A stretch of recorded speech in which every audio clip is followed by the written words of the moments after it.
Viewers, welcome Sanjay Pushpa blog. চলে এসেছি, মানে আমরা অফিস পিকনিকে যাচ্ছি। কোথায় যাচ্ছি চলো সেটা পরে বলছি। চলো আগে সবার সঙ্গে আলাপ করে দিই। এটা হচ্ছে রাজেশ দা, কাকা করে ডাকি আমরা সবাই। এটা মোহন দা। আমার বললে কোথায় ছিলি তুই এত দূরে গেলে? ছিলাম একটা জায়গায়। এই যে দেওয়া দা, আরও সবাই আছে বসে রয়েছে। এই যে আমি ট্রেন কখন আসবে ট্রেনের অপেক্ষায় খালি ঘুরছি। ট্রেনটা আসলেই আমাদের বেরিয়ে যাব। আর ভালো মানে দড়ি আর সইছে না, ট্রেন আর আসছে না। ট্রেন আসতে এখনও 10-15 মিনিট বাকি আছে। তাহলে কী করবো, চলো ধর একটু ভিডিওই বানিয়ে নিই। এই যে মালগাড়িটা চলে গেল, আমাদের গাড়িটা আর আসছে না। এই যে দক্ষিণেশ্বরের ভিউটা, দক্ষিণেশ্বর মানে এই পাশেরটা, এটা হচ্ছে আলমবাজারের দিকে।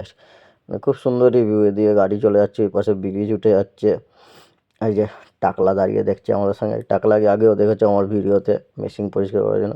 আর এই যে দুজন ডিসকাস করছে পিকনিকে কী করবো। আর এই যে গাড়ি চলে এসছে, গাড়িতে উঠে পড়েছি। যে যার মতন এখন সিট নিয়ে বসে পড়বো,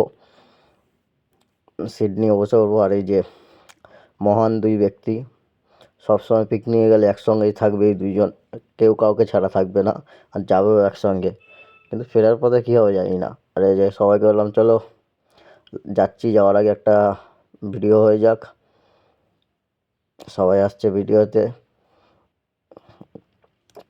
এবার একটু টিফিন করলাম, কি ডালমুড এসছে, অনেক কিছু এসছে, যে যেটা ভালোবাসে খেয়েছে। আমি ডালমুড নিলাম, এত নুন ছিল পুরো বেকার খেতে।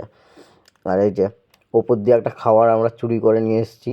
চুরি করে মানে একজন ফেলে দিয়েছে, আমরা লুকিয়ে দিয়েছি। তার বদলে কি, তাকে একটার বদলে কতগুলো দিতে হয়েছে। তার প্লাস্টিকগুলো দেখো, কত প্লাস্টিক।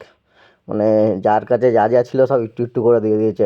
3খানা প্লাস্টিক, মানে একটা তার ভুজিয়া নেওয়া হয়েছে, তাকে 3খানা ডালমুট ভুজিয়া এরকম কিছু হাফ হাফ দেওয়া হয়েছে। আর সেটা বলছি তোর কাছে একটা নিলাম দেখ, আর একটু আমরা খেয়েছিলাম। আর এই যে বোলপুর স্টেশন ঢুকছে, তখন 3-4 ঘন্টার মতন লাগলো বোলপুরে যেতে। এই যে সবাই চলো হবে, মানে সবাই এক্সাইটেড। এরা সব আমাদের অফিস স্টাফ। আমি বলছি একটু কালো চিতা, একটু লাইক দেখিয়ে দাও। কালো চিতা লাইক দেখাচ্ছে। আর এই পাশে পলু বলে একজন, মানে আমারই বন্ধু, সে বাই বাই করছে। আরে যে বোলপুর স্টেশনে গেছে, সত্যিই খুব সুন্দর সাজিয়েছে। মানে বোলপুর স্টেশনে আমাদের ছোটোবেলায় যে পড়েছিলাম দ্য লিটিল রবি, তার জন্য এই জায়গাটা এত সুন্দর, খুব সুন্দরভাবে সাজিয়েছে স্টেশনটা। আর যে ট্রেন নেমে যে দেখাচ্ছি যাচ্ছি। এই পাশেও একটা খুব সুন্দর বাগান করেছে, খুব সুন্দর। এটা হচ্ছে বোলপুরের বাইরেটা। আর এই যে কি সুন্দর, মানে গাছ দিয়ে সাজিয়ে রেখেছে, মানে বলা যাবে না এত সুন্দর সাজিয়েছে। যখন আমি যাবো, টোটো টোটো করে যেতে হবে। টোটো করে যেতে হবে, আধা ঘন্টা 45 মিনিট লাগবে। এই যে এদিকটা খুব, বাইরেটা খুব সুন্দর সাজিয়েছে। এই যে আমি একটু ঘুরে নিলাম বোলপুর স্টেশনটা, তোমাদেরকে ভিউটা দেখিয়ে দিলাম। তা বলছি কীরকম লাগছে তোমাদের বলো বোলপুরটা। আজ টোটোতে উঠে পড়েছি, সব একসঙ্গে যাচ্ছি এখন। উঠে এই যে উঠে পড়েছি, টোটো ছেড়ে দিয়েছে। আমাদের আগে একটা টোটো গেল, কিন্তু তার আগে আমরাই পৌঁছে যাব, কেন আমাদের টোটোটা শর্টকাটে নিয়ে যাবে। সব ঘুরে টুরে যাবে। এখনও যাচ্ছি টোটোতে।